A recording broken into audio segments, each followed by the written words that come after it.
Hello friends, ഞങ്ങൾ ചെന്നൈയിൽ നിന്നും 60 കിലോമീറ്റർ തെക്ക് കിടക്കണ മഹാബലിപുരത്തുള്ള വേൾഡ് ഹെറിറ്റേജ് സൈറ്റിലേക്കുള്ള യാത്രയിലാണ്.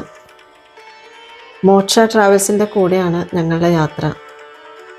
ഇപ്പോൾ ചെന്നൈ പിന്നിട്ടുകൊണ്ടിരിക്കുകയാണ്. മഹാബലിപുരം പല്ലവ രാജാക്കന്മാരുടെ കാലത്ത് 7-ാം നൂറ്റാണ്ടിൽ 8-ാം നൂറ്റാണ്ടിലൊക്കെ ഒരു പ്രമുഖ വാണിജ്യ തുറമുഖമായിരുന്നു.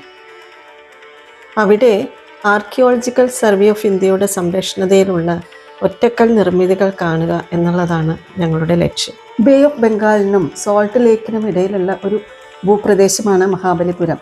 7-ാം നൂറ്റാണ്ടിൽ മഹേന്ദ്രവർമ്മൻ ഒന്നാമൻ എന്ന പല്ലവ രാജാവിൻ്റെ കാലത്താണത്രേ ദ്രാവിഡ ശില്പകലയിൽ ഇവിടെ ക്ഷേത്രങ്ങൾ പണിതു തുടങ്ങിയത്.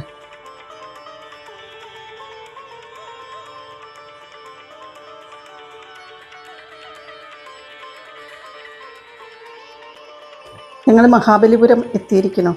ഇവിടെ PP റെസിഡൻസിയിലാണ് താമസിക്കുന്നത്.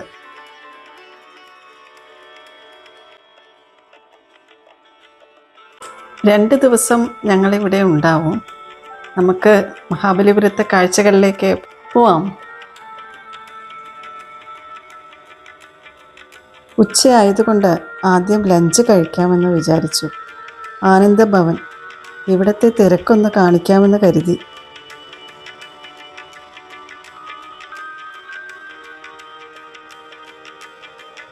ഞങ്ങൾ ഹെറിറ്റേജ് സൈറ്റിലെത്തി. ടിക്കറ്റൊക്കെ ആദ്യം എടുക്കുക കാരണം നേരെ അകത്ത് കടന്നു. ആ കാണുന്നതാണ് കൃഷ്ണമണ്ഡപം. കൃഷ്ണമണ്ഡപത്തോട് തൊട്ടു കിടക്കുന്ന ശില്പവിസ്മയമാണ് അർജുനാസ് പെനൻസ്. അർജുനൻ ഭഗവാൻ ശിവനിൽ നിന്നും പാശുപതാസ്ത്രം നേടാൻ വേണ്ടി ചെയ്ത തപസ്സാണ് ഇവിടെ കൊത്തിവെച്ചിരിക്കുന്നതെന്ന് ഒരു പക്ഷം. മറ്റൊരു പക്ഷം പറയുന്നു ഭഗീരഥൻ ഗംഗയെ ഭൂമിയിലേക്ക് ഒഴുക്കി കിട്ടാൻ വേണ്ടി ശിവനെ തപസ് ചെയ്തു എന്നത്. എല്ലാ ജീവജാലങ്ങളും ദേവന്മാരും മുനിമാരും സാക്ഷി. അതിനാൽ ഇത് ജലത്തിന് വേണ്ടിയുള്ള തപസ്സാവാനാണ് കൂടുതൽ സാധ്യത. മനുഷ്യരെ മാത്രമല്ല മറ്റ് ജീവജാലങ്ങളെയും എത്ര സൂക്ഷ്മതയോട് കൂടിയിട്ടാണ് കൊത്തിവെച്ചിരിക്കുന്നത്. ചരിത്ര ഗവേഷകർ മാത്രമല്ല സ്കൂൾ വിദ്യാർത്ഥികളും ഇതെല്ലാം വന്ന് കണ്ടു പഠിക്കേണ്ടതാണ്.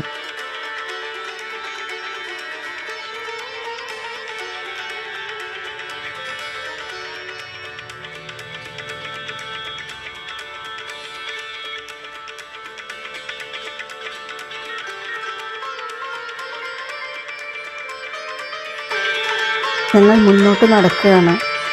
തെരുവ് കച്ചവടക്കാർ ഈ ഉച്ചച്ചൂടിൽ ഇളനീരും വെള്ളവും തൊപ്പിയും ഒക്കെ ഇവിടുന്ന് വാങ്ങിക്കാം.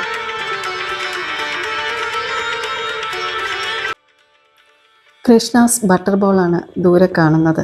ഞങ്ങൾ അതിനടുത്തേക്കാണ് നടന്നു പോകുന്നത്.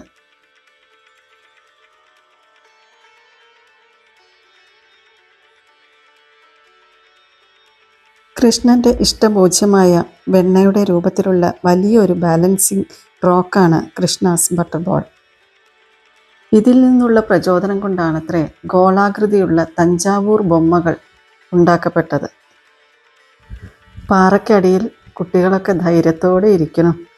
ഈ പാറ ഇവിടെ കഴിഞ്ഞ 1200 വർഷങ്ങൾക്ക് മേലെയായി ഇങ്ങനെ ഇരിക്കുന്നു പോലും.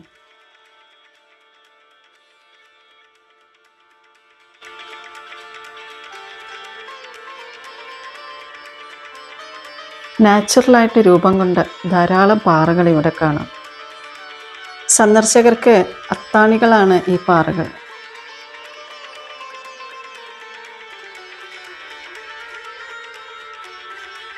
ഇത് ത്രിമൂർത്തി കേവ് ടെമ്പിൾ, ഒറ്റക്കൽ നിർമ്മിതി. ബ്രഹ്മ, വിഷ്ണു, ശിവ 3 ദേവന്മാരും ഇവിടെ പ്രതിഷ്ഠയുണ്ട്. ഒരു തൂണിൻ്റെ സപ്പോർട്ട് പോലും ഇല്ലാത്ത നിർമ്മിതിയാണിത്.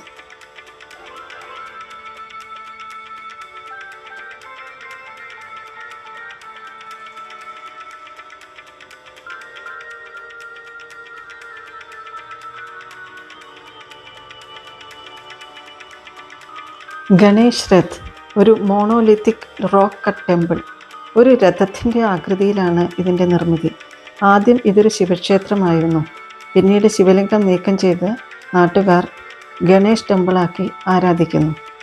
ഇതും യുനെസ്കോയുടെ വേൾഡ് ഹെറിറ്റേജ് സൈറ്റിൽ ഉൾപ്പെട്ടതാണ്.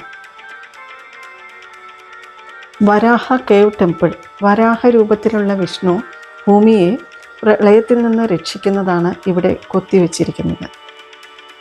ഏറ്റവും ഫിനിഷിംഗ് ഉള്ള ശില്പനിർമ്മിതികളാണ് ഇവിടെ ഉള്ളത്.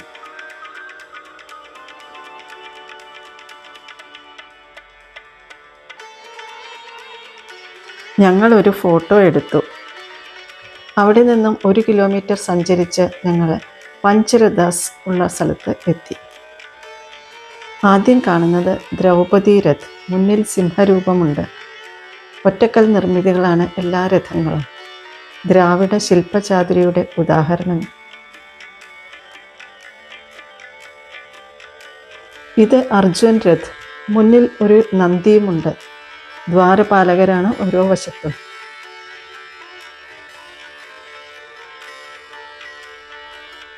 ഭീം രഥ്. ഇത് റെക്ടാങ്കുലർ ഷേപ്പിൽ വലുതാണ്.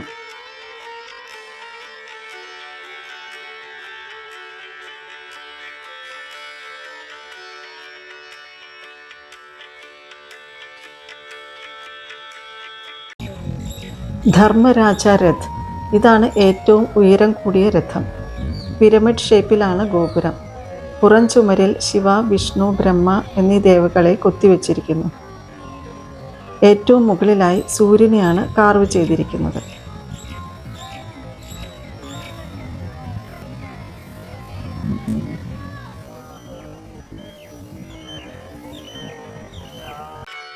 നകുൽ സഹദേവ് രഥ്. ഏറ്റവും ചെറിയ രഥം.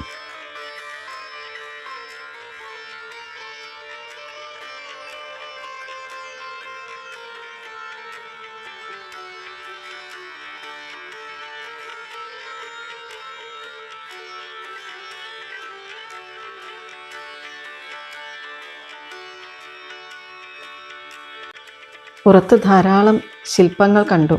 വിൽപ്പനയ്ക്കുള്ളതാണെന്ന് തോന്നുന്നു. കറുത്ത പാറയിൽ കാർവ് ചെയ്തെടുത്ത ഗണേശ, ബുദ്ധ വിഗ്രഹങ്ങളാണ് അധികവും.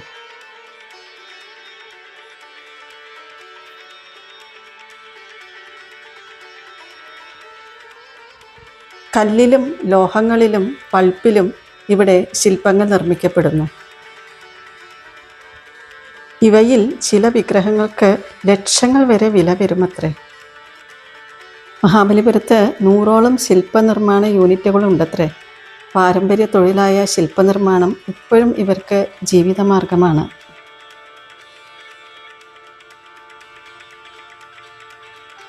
ഞങ്ങൾ അവിടെ നിന്നും 500 മീറ്റർ അകലെയുള്ള ഷോർ ടെമ്പിളിലെത്തി.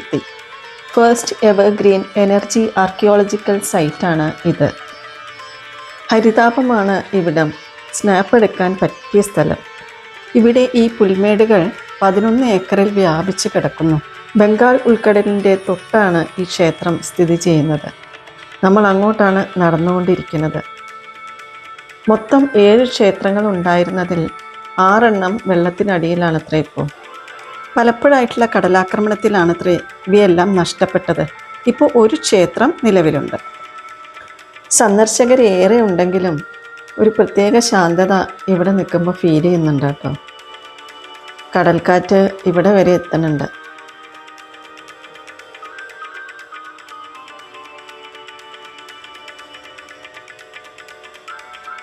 നൂറ്റൊന്ന് നന്ദി വിഗ്രഹങ്ങൾ ഉണ്ടായിരുന്നു പോലും. ഇപ്പോൾ 80 എണ്ണേ ഉള്ളൂ. പലപ്പോഴായിട്ടുള്ള കടലാക്രമണത്തിൽ നഷ്ടപ്പെട്ടതാവാം.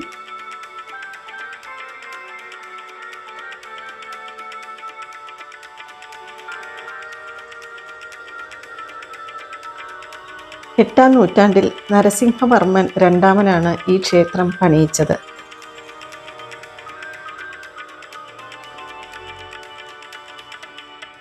ഇത് പഴയ ക്ഷേത്രക്കിണറായിരുന്നു അത്രേ.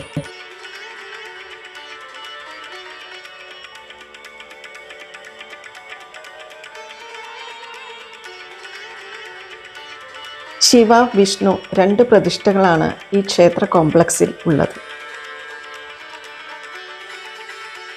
ഉപ്പുകാറ്റേറ്റ് ക്ഷേത്രം നശിച്ചു പോവാതിരിക്കാൻ ചുമരുകളിൽ കെമിക്കൽ ട്രീറ്റ്മെൻറ്റ് ചെയ്യുന്നു അത്രേ. കടലാക്രമണത്തിൽ നിന്നും ക്ഷേത്രത്തെ രക്ഷിക്കുവാൻ വേണ്ടി ബ്രേക്ക് വാട്ടർ വാൾ കെട്ടിയിട്ടുണ്ട്. ധാരാളം മരങ്ങൾ വെച്ച് പിടിപ്പിച്ച് പൾപ്പ് ട്രീറ്റ്മെൻറ്റ് വഴിയും ഉപ്പുകാറ്റിൽ നിന്നും ക്ഷേത്രത്തെ സംരക്ഷിച്ചു വരുന്നു. ഞങ്ങൾക്ക് മടങ്ങാനുള്ള സമയമായി. മനസ്സ് നിറയെ മഹാബലിപുരം കാഴ്ചകളാണ്. ഇനിയും വരാമെന്ന പ്രതീക്ഷയിലാണ് ഇവിടെ നിന്നും പടിയിറങ്ങുന്നത്.